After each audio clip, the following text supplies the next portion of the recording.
जय श्री कृष्ण मित्रों, स्वागत है आपका अपने चैनल अनमोल पावर स्टोरी में। आज हम लेकर आए हैं चतुर लोहार मूर्ख राजा की कहानी। अगर आपको हमारी यह कहानी पसंद आए तो कृपया वीडियो को लाइक करके चैनल को सब्सक्राइब करें और बेल आइकन को जरूर दबाएं। तो चलिए दोस्तों, कहानी की तरफ बढ़ते हैं। जब राजा ने ऐलान किया कि जो भी सबसे अनोखा आविष्कार करेगा उसे मिलेगा आधा राजपाट, तो पूरे राज्य में खलबली मच गई। हर गली, हर गांव, हर कोने से लोग अपने अपने विचार लेकर दरबार की ओर दौड़े। कोई उड़ने वाली झाड़ू लेकर आया तो कोई गाना गाने वाली गाय। दरबार एक मेले में बदल गया था, जहां हर व्यक्ति खुद को बुद्धिमान साबित करना चाहता था। लेकिन इस सब के बीच एक कोने में अपने छोटे से लोहे के काम की दुकान पर बैठा था गोविंद लोहार। एक सीधा सादा, चुप रहने वाला मगर बेहद चतुर आदमी। जब उसके शिष्य ने उससे पूछा, गुरुजी, आप भी क्यों नहीं जाते दरबार? आधा राजपाट मिल सकता है। गोविंद ने मुस्कुराकर कहा, राजपाट मूर्खों को ललचाता है, मगर असली सुख दिमाग चलाने में है। मगर चलो, एक खेल खेलते हैं। उसने अगले ही दिन काम पर लगकर एक अजीबोगरीब यंत्र तैयार करना शुरू किया। वह न तो कोई हथियार था, न कोई मशीन। वह एक लोहे की छोटी सी संदूक थी, जिसकी चाबी ताले के अंदर से ही दिखाई देती थी, मगर बाहर से नहीं खुलती थी। उस संदूक को खोलने का तरीका इतना विचित्र था कि उसे सिर्फ वही खोल सकता था जिसने इसे बनाया हो, और वो भी तभी जब उसकी नीयत साफ हो। राजा मूर्ख था, लेकिन उसे अपनी मूर्खता का अंदाजा नहीं था। वह सोचता था कि वह राज्य का सबसे बड़ा ज्ञानी है। उसका मंत्री हरदम हां में हां मिलाने वाला, चापलूस, हर बात पर कहता, राजा जी, आपकी सोच बेमिसाल है। ये फरमान तो इतिहास रच देगा। राजा फूला नहीं समा रहा था। दरबार में हजारों लोग अपने आविष्कारों के साथ आए। किसी ने पानी से चलने वाला रथ दिखाया, किसी ने जादुई पंखा, जो हवा के साथ साथ गाना भी गाता था। राजा चकित था, पर कोई भी चीज उसे पूरी तरह संतुष्ट नहीं कर पा रही थी। और तब आया गोविंद, अपनी अजीब सी संदूक के साथ। महाराज, उसने कहा, यह है मेरी कारीगरी का नमूना। यह संदूक किसी भी हाल में नहीं खुलेगा जब तक खोलने वाले की नीयत में छल हो। लेकिन यदि कोई इसे सच्चे मन से खोले तो यह राज्य का सबसे बड़ा रहस्य उजागर करेगा। राजा ने हंसते हुए कहा, क्या मूर्खता है, संदूक खोलने में भी नीयत देखी जाती है? बिल्कुल, गोविंद ने शांत स्वर में कहा। महाराज, चाहें तो आजमा सकते हैं। राजा ने संदूक खोलने की कोशिश की, ताला नहीं हिला। मंत्री ने कोशिश की, संदूक चुपचाप पड़ा रहा। फिर एक गरीब बालक को बुलाया गया, जो महल में पानी भरता था। लड़का कांपते हुए आया, उसने हाथ बढ़ाया और संदूक खुल गया। अंदर थी एक चिट्ठी, जिसमें लिखा था, राज्य वही चला सकता है जिसकी नीयत में लोभ नहीं। राजा के चेहरे का रंग उड़ गया। उसने चिढ़कर कहा, यह तो कोई जादू है, चाल है। मंत्री ने डरते हुए कहा, महाराज, लगता है इसमें कोई सच्चाई है। अब पूरे दरबार में खुसर-पुसर शुरू हो गई थी। लोग कहने लगे कि गोविंद का आविष्कार सबसे गूढ़ और असरदार है। राजा ने झेंपते हुए कहा, ठीक है, गोविंद को आधा राजपाट दिया जाए। पर गोविंद मुस्कुराया और बोला, महाराज, मुझे राजपाट नहीं चाहिए। मुझे एक लोहार की तरह अपने औजारों और सच्चाई के साथ जीना अच्छा लगता है। लेकिन हां, मैं आपसे एक विनती करता हूं, अगला फरमान सोच समझकर निकालिए। दरबार सन्न था। मंत्री ने फुसफुसाया, महाराज, ये आदमी तो बहुत ही चालाक निकला। राजा ने सिर झुकाकर कहा, और मैं मूर्ख। पर कहानी यहीं खत्म नहीं हुई। राजा को चैन नहीं आया। उसने ठान लिया कि वह गोविंद से बदला लेगा। और इस तरह शुरू हुआ एक गहरा खेल, मूर्ख राजा की चाल और चतुर लोहार की अगली चालें, जिनमें साजिश, हंसी और बुद्धि की बारीकियां छिपी थीं। गांव का सीधा सादा मनोज लोहार अपने काम में तो निपुण था ही, पर उसकी आंखों में जो चमक थी वो आम नहीं थी। वह अपने छोटे से कच्चे घर में बैठा दिन भर लोहे से खेलता और रात को तारे गिनता। लोग कहते, मनोज भोला भाला है, मगर उसका दिमाग कहीं और चलता है। और सही भी कहते थे। राजा के अजीब फरमान के बाद से ही मनोज की नींदें उड़ गई थीं, मगर न लालच में नहीं, जिज्ञासा में। वो जानना चाहता था कि कोई ऐसा यंत्र बनाया जा सकता है या नहीं, जो किसी इंसान की असलियत को सबके सामने खोलकर रखते। बिना एक शब्द बोले उसने अपने पुराने औजारों को चमकाया, घंटों आग तापी, घंटों पसीना बहाया। हफ्तों बाद जब लोग भूलने लगे थे कि कोई मनोज नाम का भी लोहार था, तभी वह गांव की चौपाल पर एक लोहे की अजीब चीज लेकर पहुंचा। एक ऐसा यंत्र जो देखने में तो सिर्फ एक सिर पर पहनने वाला मुकुट जैसा था, मगर असल में वो सत्यमापक यंत्र था। क्या करता है ये? एक बूढ़ा किसान पूछ बैठा। मनोज ने मुस्कुराकर कहा, जो भी इसे पहनेगा उसके दिमाग में जो चल रहा होगा वो सबकी आंखों के सामने आ जाएगा, शब्दों में नहीं, छवियों में। लोग हंसे।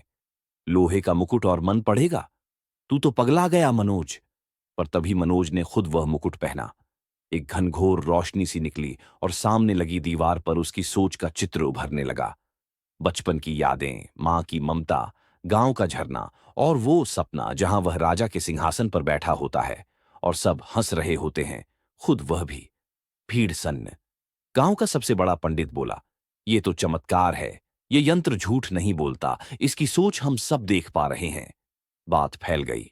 अगले ही दिन राजमहल से सिपाही आ धमके और मनोज को साथ ले गए। राजा ने जब यह सत्यमापक यंत्र देखा तो उसका चेहरा खिल गया। वाह, अब मैं सब मंत्रियों की सच्चाई इसी से परखूंगा। कोई अब मुझे धोखा नहीं दे सकता। मनोज ने झुककर कहा, महाराज, कृपया पहले आप पहनिए। राजा हंसा। मैं क्यों पहनूं? मुझे अपने बारे में सब पता है। मंत्री ने धीरे से कहा, महाराज, अगर आपने न पहना तो प्रजा को संदेह होगा।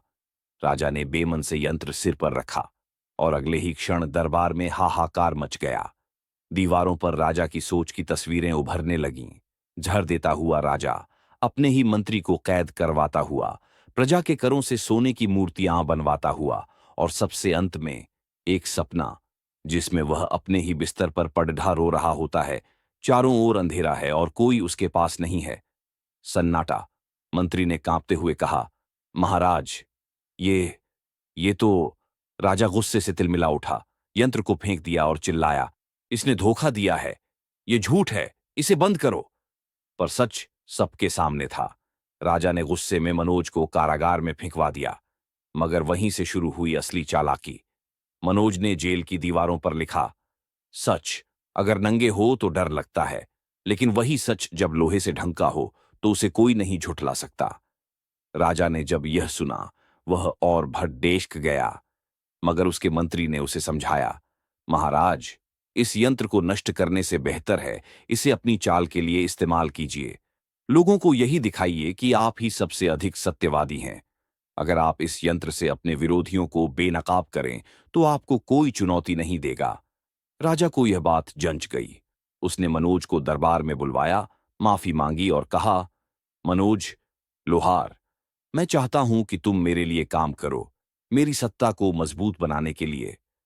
मनोज ने सिर झुकाया और कहा, जो भी लोहे से बना है उसे मोड़ा जा सकता है, चाहे यंत्र हो या इंसान। और फिर शुरू हुआ एक और खेल, जहां मनोज राजा के इशारों पर यंत्र दिखाता, मगर उसमें छेड़छाड़ करके वही दिखाता जो राजा चाहता था। अब वह यंत्र सिर्फ एक मशीन नहीं था, वह साजिश बन गया था, सत्ता का औजार और एक लोहार की असाधारण चालाकी का हथियार। राजा को मनोज की चतुराई बहुत भा गई थी और उसने तय कर लिया था कि अब वह इस सत्य मापक यंत्र का प्रयोग करके दरबार में सबकी नीयत परखता रहेगा।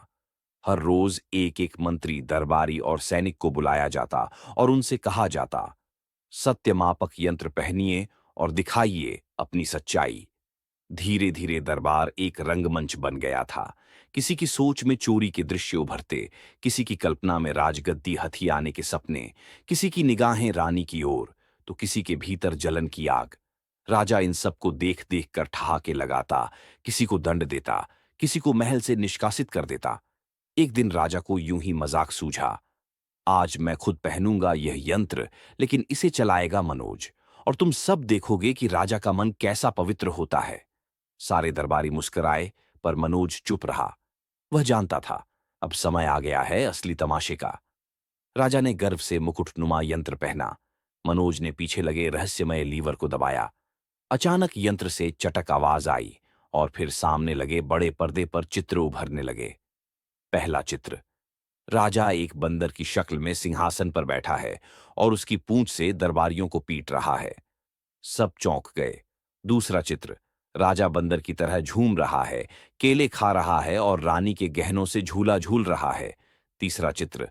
राजा बंदर बना हुआ स्वयं अपनी ताज में पेशाब कर रहा है और कह रहा है, मैं हूं राजा सबसे महान। दरबार में एकदम सन्नाटा। फिर किसी को हंसी छूट गई।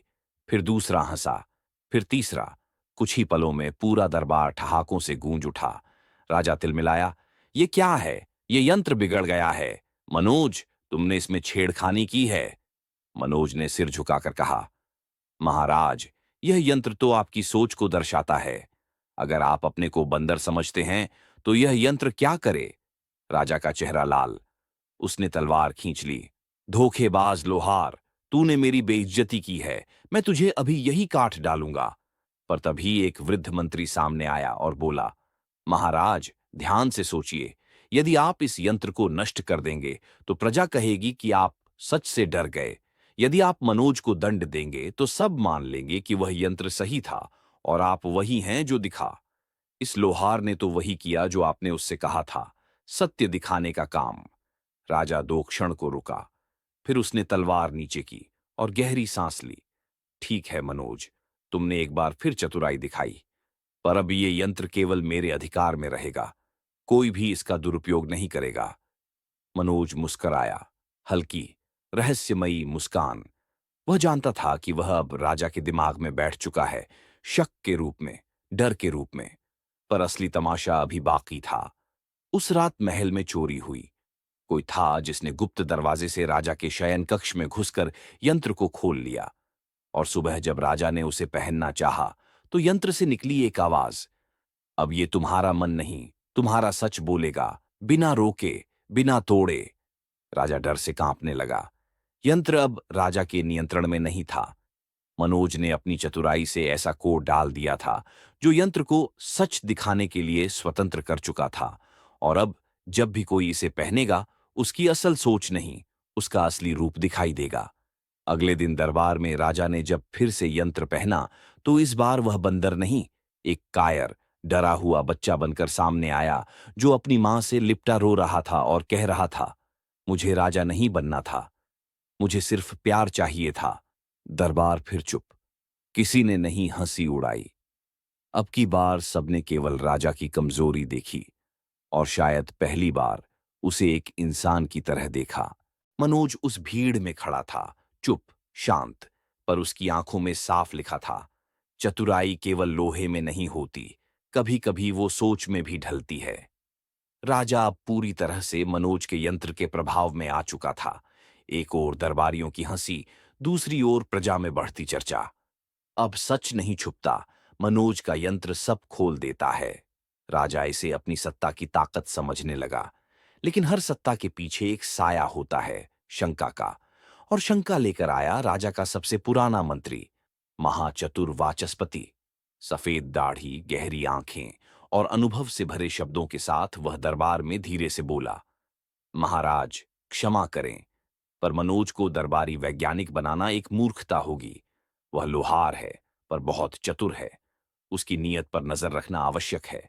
आपने देखा ही, उसने यंत्र में ऐसा कोड डाल दिया कि अब वह खुद नहीं, यंत्र खुद निर्णय करता है।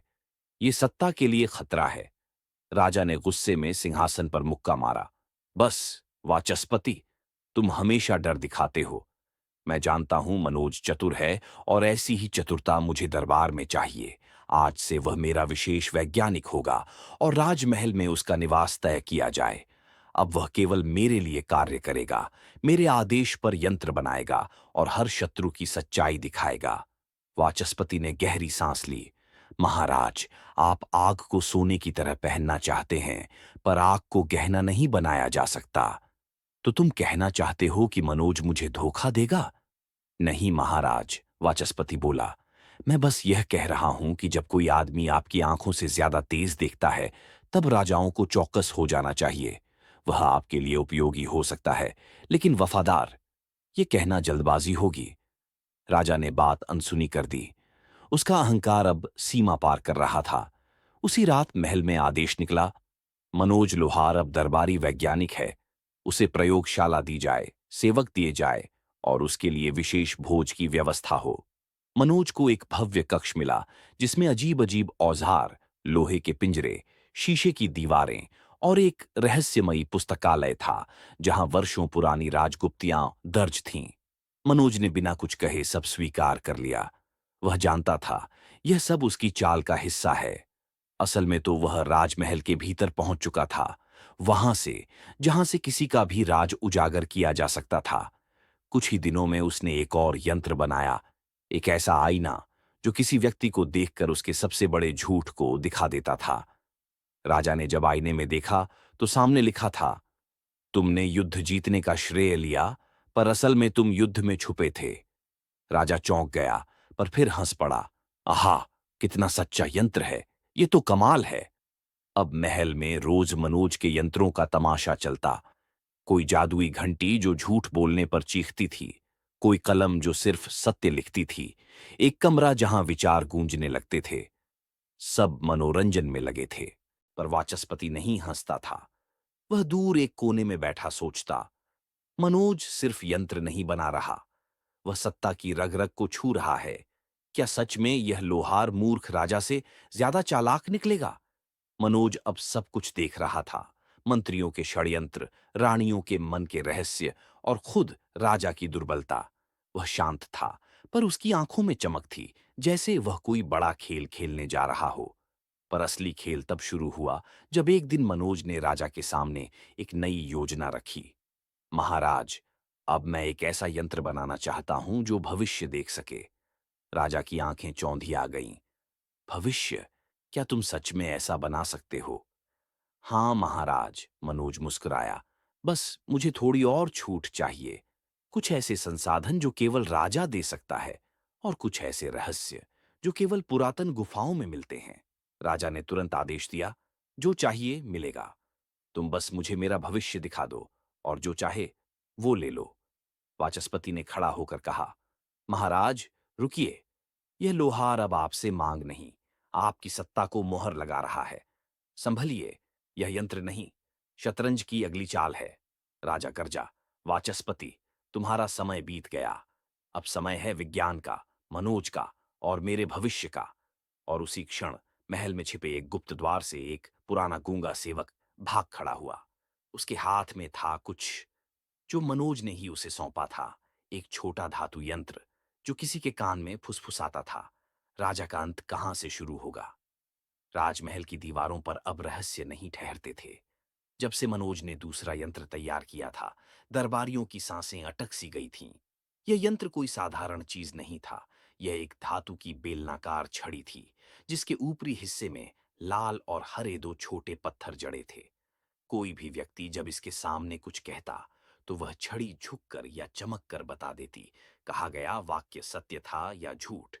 लाल पत्थर चमकता तो समझो झूठ बोला गया, हरा चमकता तो वह सत्य का संकेत था। राजा को यह यंत्र इतना भाया कि उसने इसे राज सत्य छड़ी का नाम दिया, और हर सभा में इसके सामने प्रश्न पूछे जाने लगे। सबसे पहला प्रयोग हुआ सेनापति रुद्र पर। राजा ने पूछा, रुद्र, पिछली बार युद्ध में जो तुमने कहा था कि तुमने दुश्मन के राजा को स्वयं मारा, क्या वह सच था? रुद्र की छाती चौड़ी, चेहरा गर्व से दमकता हुआ। हाँ महाराज, मेरे ही वार से उसकी मृत्यु हुई थी। मनोज ने राज सत्य छड़ी को आगे किया। लाल पत्थर चमक उठा, पूरे दरबार में सन्नाटा छा गया। रुद्र का चेहरा स्याह हो गया। कुछ दरबारी दबी मुस्कान छुपा नहीं पाए। राजा की भौहें तनी। तब किसके हाथों मारा गया था वह? रुद्र हकलाया, वो महाराज, शायद हमारे दूसरे सैनिक ने वार किया था। मैं तो केवल अंतिम प्रहार के समय पास खड़ा था। राज सत्य छड़ी ने इस बार हरे रंग से चमक कर पुष्टि की। अब ये खेल राजा को लुभाने लगा। हर दिन एक दरबारी पकड़ा जाता, कोई चोरी का झूठ बोलता, कोई षड्यंत्र से मुकरता, और कोई अपनी रानी के प्रेम पत्रों को गलती से पहुंचे संदेश बता देता। लेकिन सच कभी छुपता नहीं था। धीरे धीरे दरबार का रंग बदलने लगा। हर कोई डर के साए में रहने लगा। लोग बोलने से पहले सोचते, और सबसे ज्यादा चुप रहने वाले बन गए वही जो पहले सबसे अधिक गला फाड़ते थे। लेकिन सबसे बड़ा झटका तब लगा जब खुद राजा के छोटे भाई युवराज सम्राट से प्रश्न पूछा गया। क्या तुमने राज्य की सीमा के किले में गुप्त संदेशवाहक भेजे थे? युवराज ने झट से कहा, कदापि नहीं महाराज, मैं आपके प्रति पूर्ण निष्ठावान हूं। राज सत्य छड़ी ने लाल पत्थर को ऐसी तेजी से चमकाया कि दरबार की फर्श पर लाल रोशनी फैल गई। राजा की आंखें विस्फारित हो गईं। धोखा? मेरे अपने भाई से? युवराज कुछ बोलता, इससे पहले ही राजा ने सैनिकों को आदेश दिया, सम्राट को तुरंत नजरबंद किया जाए और उसकी कोठरी की तलाशी ली जाए। उसी शाम महल के पश्चिमी कक्ष से कुछ संदिग्ध पत्र, एक नक्शा और एक सोने की मुहर मिली, जिस पर पड़ोसी राज्य का चिन्ह था। अब सभी की नजरें मनोज पर थीं। ये लोहार जो कभी गांव में घोड़े की नाल बनाता था, अब दरबार के हर चेहरे का सच उजागर कर रहा था। राजा ने उसे बुलाकर कहा, मनोज, तुम चमत्कारी हो। यह यंत्र मेरा सबसे बड़ा शस्त्र है। मैं चाहता हूं अगला यंत्र ऐसा हो जो मेरी प्रजा की नीयत को भी परखे, जो मुझे बताए कौन वफादार है, कौन गद्दार। मनोज ने सिर झुकाया। महाराज, एक यंत्र बन सकता है जो लोगों की धड़कनों और भावनाओं को मापे, पर उसके लिए मुझे आपकी विशेष भूमिगत प्रयोगशाला की आवश्यकता होगी और कुछ ऐसी सामग्री जो केवल राज्य के खजाने से मिल सकती है। राजा ने तुरंत अनुमति दे दी। मंत्री वाचस्पति यह सब दूर से देख रहा था। उसकी चिंता अब बढ़ती जा रही थी। वह अकेले में बड़बड़ाया, मनोज अब केवल यंत्र नहीं बना रहा, वह पूरा राजमहल अपने लोहे के हाथों में लपेट रहा है और यह मूर्ख राजा खुद ही उसके लिए रास्ता खोलता जा रहा है। अब महल में एक नया खेल शुरू हो गया था, सच और झूठ का नंगा नृत्य। और मनोज अपने मासूम चेहरे के पीछे हर राज की चाबी बनता जा रहा था।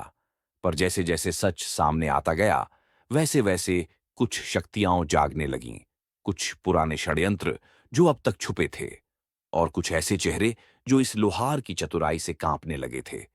राजमहल की सभा पूरी तरह बदल चुकी थी। जहां कभी तलवारों और सेना की रणनीतियों पर चर्चा होती थी, वहां अब मनोज के यंत्रों के प्रदर्शन होते थे। राजा खुद हर सुबह बेसब्री से नए यंत्र की प्रतीक्षा करता, जैसे कोई बच्चा नए खिलौने का इंतजार करता है। इस बार मनोज ने जो तीसरा यंत्र प्रस्तुत किया, वह सबसे विचित्र था। उसने एक चबूतरे के ऊपर गोल आकार का चमचमाता यंत्र रखा। उसमें 4 रंग की रेखाएं थीं, नीला, पीला, हरा और काला। उसके बीचों बीच एक सुई थी, जो किसी की उपस्थिति पर अपने आप घूमती और एक रंग पर जाकर रुक जाती। मनोज ने राजा को समझाया, यह मन विवेचक यंत्र है। यह व्यक्ति के मन के भाव को पकड़ लेता है, सच्चाई, स्वार्थ, लालच या छल। जैसे ही कोई व्यक्ति इसके सामने खड़ा होकर कुछ सोचता है, यंत्र उसकी नीयत को पकड़कर रेखा पर सुई घुमा देता है। राजा की आंखें चमक उठीं। तो मतलब बिना बोले भी मैं जान सकता हूं कि कोई क्या सोच रहा है। मनोज मुस्कुराया, कुछ हद तक हाँ महाराज। यह यंत्र दिल की धड़कनों, चेहरे की झलक और सोचने की गति को मापता है और उसी से नियत का अनुमान लगाता है। अब सभा में गजब की उत्सुकता थी। राजा ने आदेश दिया, ठीक है, सबसे पहले प्रयोग मुझ पर ही हो। मैं ही सबसे पारदर्शी व्यक्ति हूं। मनोज थोड़ा झिझका, महाराज, कभी कभी नीयत खुद से भी छुपी होती है। फालतू की दार्शनिक बातें छोड़ो, अभी और यहीं इसका परीक्षण करो, राजा ने जोर से कहा। राजा मन विवेचक यंत्र के सामने आकर खड़ा हो गया। वह पूरे गर्व से बोला, मैं अपने मन में एक प्रश्न सोच रहा हूं और अब मैं खुद ही उसे पूछता हूं, क्या मैं बुद्धिमान हूं? दरबार सन्न, सभी सांस रोके देख रहे थे। राजा मुस्कुरा रहा था, जैसे पहले से उत्तर जानता हो। लेकिन सुई धीरे धीरे घूमने लगी। एक चक्कर, 2 चक्कर, और फिर जाकर काले रंग पर रुक गई। सभी की आंखें उस रंग की ओर गईं। मनोज ने अपनी कुटिल मुस्कान दबाते हुए कहा, महाराज, काला रंग दर्शाता है अहंकार और भ्रमित बुद्धि। एक पल के लिए पूरे दरबार में मौत की चुप्पी। फिर एक हल्की हंसी पीछे से उठी और देखते ही देखते पूरा दरबार ठाकों से गूंज उठा। दरबारी, सैनिक, यहां तक कि पास खड़ी रानी तक मुस्कुरा उठी। राजा का चेहरा लाल हो गया। चुप रहो सब, यह यंत्र शायद बिगड़ गया है। मनोज झुककर बोला, महाराज, यदि अनुमति दें तो मैं स्वयं यंत्र का परीक्षण करूं। वह चबूतरे पर गया, आंखें बंद की और मन में सोचने लगा, क्या मैं इस राजमहल को बदल सकता हूं? सुई घूमी और जाकर हरे रंग पर रुकी, सत्य और सेवा का संकेत। फिर वह बोला, क्या मैं राजा से ज्यादा बुद्धिमान हूं? अब सुई रुकी, पीले रंग पर, चालाकी और दूरदर्शिता का प्रतीक। राजा ने आंखें तरेरी। तू अब तुलना कर रहा है मुझसे? मनोज ने सिर झुका लिया। नहीं महाराज, मैं तो केवल यंत्र का परीक्षण कर रहा था। यह तो आपका बनाया नियम है, यंत्र कभी झूठ नहीं बोलते। राजा खुद सोच में पड़ गया। हंसी की गर्मी से उसका गुस्सा भले थम गया था, लेकिन उसकी आत्मा में खरोंच लग चुकी थी। मंत्री वाचस्पति ने फिर से अपने मन में बुदबुदाया, अब यंत्रों से नहीं, राजा के अहम से टकराव शुरू हो चुका है। और जब कोई मूर्ख राजा खुद को परखने लगे, तो या तो वह टूटता है या यंत्र। उस दिन के बाद राजमहल में मनोज की यंत्र विद्या को सभी सिर झुकाकर सलाम करने लगे। पर मनोज जानता था, असली युद्ध अब शुरू होगा, क्योंकि मूर्खता जब घायल होती है तो वो सबसे खतरनाक रूप लेती है। राजमहल अब किसी विज्ञान के विद्यालय की तरह लगने लगा था। हर हफ्ते कोई नया यंत्र, कोई नया तमाशा, और उसके पीछे वही एक नाम, मनोज लोहार। एक सीधा साधा गांव का कारीगर अब राजमहल के सबसे प्रभावशाली व्यक्तियों में गिना जाने लगा था। लेकिन हर ऊंचाई के नीचे कुछ खोखले खंभे भी होते हैं, मंत्री वाचस्पति और सेनापति रुद्र। यह लोहार अब हमारे लिए खतरा बन गया है, वाचस्पति ने एक रात दरबार की शराब के प्यालों के बीच कहा। उसका ये झूठ सच बताने वाला यंत्र किसी भी दिन हमारी पोल खोल सकता है, सेनापति गुर्राया। अभी नहीं हटाया तो कल को राजा की जगह भी ये ले सकता है। कौन कहता है कि वो नहीं ले सकता? वाचस्पति की आंखें धधक उठीं। राजा पहले ही मूर्खता का तमाशा बन चुका है। जनता अब मनोज की बातों पर ज्यादा विश्वास करती है। बस एक धक्का चाहिए। योजना बनी, एक झूठी देशद्रोह की कहानी रची गई। मनोज पर आरोप लगाया गया कि वह पड़ोसी राज्य को गुप्त यंत्रों की जानकारी बेच रहा है। लेकिन भूल ये हुई कि जनता अब अंधी नहीं रही थी। मनोज के यंत्र ने ही कई बार मंत्रियों की बेईमानी उजागर की थी। और इस बार जब आरोप लगाया गया तो खुद मनोज ने राजा के सामने यंत्र के माध्यम से सत्यापन की मांग की। दरबार में फिर से वही मन विवेचक यंत्र रखा गया। पहले मंत्री वाचस्पति सामने आया, सुई घूमी और काले रंग पर जाकर रुकी। फिर सेनापति, वही हाल। आखिर में मनोज आया, सुई हरे रंग पर टिकी रही, सत्य का रंग। राजा ने खींचकर सिंहासन पर पैर पटका। मगर मगर ये कैसे हो सकता है? मुझे तो बताया गया था। मनोज ने झुककर उत्तर दिया, महाराज, कभी कभी डर और ईर्ष्या सच्चाई से भी बड़ी योजना बना लेते हैं। राजा, जो पहले ही तमाशा बन चुका था, अब पूरी तरह बौखला गया। उसने आदेश दिया, इन दोनों गद्दारों को कारागार में डाल दो। जनता, जो यह सब देख रही थी, अब खुलकर बोल उठी। चारों तरफ से आवाजें आने लगीं। राजा वही जो सच को माने। मनोज को बनाओ हमारा राजा। लोहार नहीं, लोक का हार पहनाने वाला है वो। राजा कांप उठा। वह कभी भी इतना अपमानित नहीं हुआ था। उसने धीरे से मुकुट उतारा और मनोज के आगे रखते हुए बोला, ले लो ये मुकुट। अगर सचमुच तुम ही जनता के राजा हो, तो अब यही तुम्हारा ताज है। मनोज के आंसू छलक पड़े। उसने मुकुट उठाया नहीं, पहले नीचे झुककर सबको नमस्कार किया, फिर धीरे से सिर पर मुकुट रखा। पूरे महल में शंखनाद गूंजा। जनता ने ताली बजाई, गुलाल उड़ा, ढोल बजे, और इतिहास में पहली बार कोई लोहार बना वो राजा जिसे सबने सर आंखों पर बिठाया। अगर आपको यह कहानी पसंद आई हो तो इसे लाइक और शेयर करें। हमारे चैनल अनमोल पावर स्टोरी को सब्सक्राइब करना ना भूलें और बेल आइकन को दबाएं, ताकि आपको हमारी सभी नई कहानियों की जानकारी मिल सके। धन्यवाद। फिर मिलेंगे एक नई रोचक कहानी के साथ। जय श्री कृष्णा।